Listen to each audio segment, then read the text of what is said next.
You are looking at Julian's pronunciation guide, where we look at how to pronounce better some of the most mispronounced words in the world, like this other curious word. But how do you say what you're looking for today?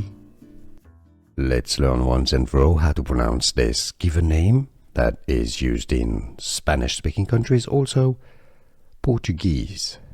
If you want to learn more Spanish names pronounced, make sure to stay tuned. The Spanish pronunciation first and then how you can easily say it in English.